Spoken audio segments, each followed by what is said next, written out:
You're in a heavyweight division. 3 years ago, it was blown wide open when Tyson Fury did what people thought was the impossible and beat Vladimir Klitschko. Listen, man. Okay. I'm gonna give you guys. I was gonna post this up in like a week or two, but I'm gonna do the video with you first. By the time I was 15 years old, my goal was to knock out Vladimir Klitschko, and I told my mom that on the couch. Okay, well, you know, your mom like, yeah, okay, son, you'll do it one day. And I went to camp with Vladimir 3 years after that. Anthony Joshua took that dream away from me. I am going to murder Anthony Joshua when I step in the ring with him. Understand me this. The difference between fighters, killers, and straight abomination. I am an abomination when I step in that ring. And you guys will see. I talk, I smile, and I do what I got to do for the cameras. When I step in the ring, I'm a totally different person. That dude Anthony Joshua quit on himself in that fight. Vladimir Klitschko revived him in that fight. It's a different story when you find a killer that's young.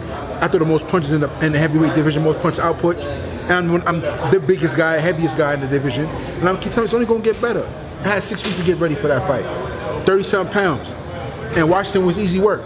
So trust me when I say this. I'm coming to kill everything. I was going to talk about Dillian Whyte, but you mentioned Anthony. If you stick with Anthony Joshua for now, Anthony obviously won the world title against your fellow American Charles Martin. Since then, he's gone on to fight Dominic Brazil. He fought Vladimir Klitschko. He's now just like he's going to fight Pulev. Yeah. What attributes do you see, and what qualities do you see in Anthony Joshua which are good, and where do you think you could expose it? I mean, I can expose everything. His chin is definitely has some fiberglass in it. Why do you say that? Yeah, because I mean, he's dropped it multiple times in sparring. He's been dropped in fights. He's been wobbling in fights. I've never been wobbling in fights. I've never been dropped ever in sparring. Never been dropped in any amateur fights. I've been kicked in the head. Never been dropped in any of my professional fights. So it's a difference when you see guys. He got hit by Vlad with a solid punch and got back up. A lot of the guys will never got back up. But I say this. The protein shakes do play a factor in this sport.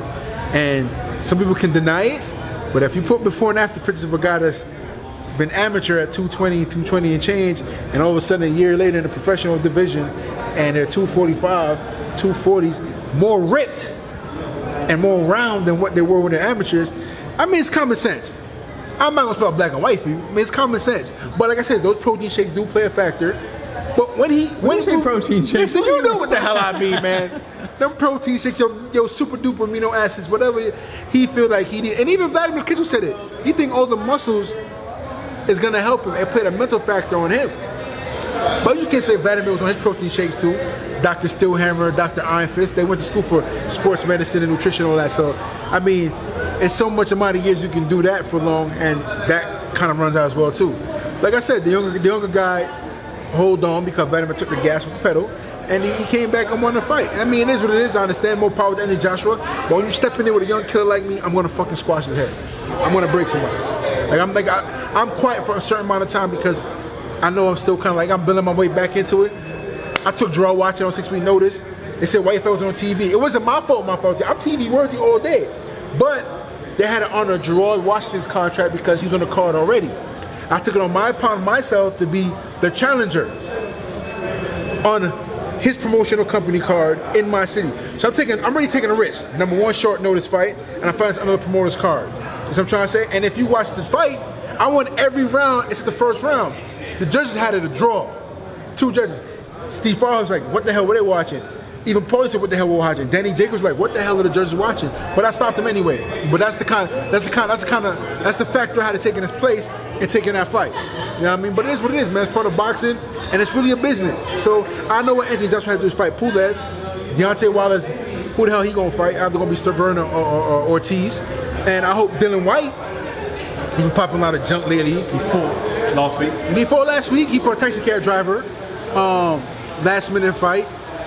But I guarantee you, I would knock out Dillian Whyte worse than what Anthony Joshua did Dillian Whyte. I guarantee you. He got knocked out so bad by AJ, he even put the one loss on any of his social media platform. He's 22-0 still. Man, so like I said before, these guys are hilarious, bro.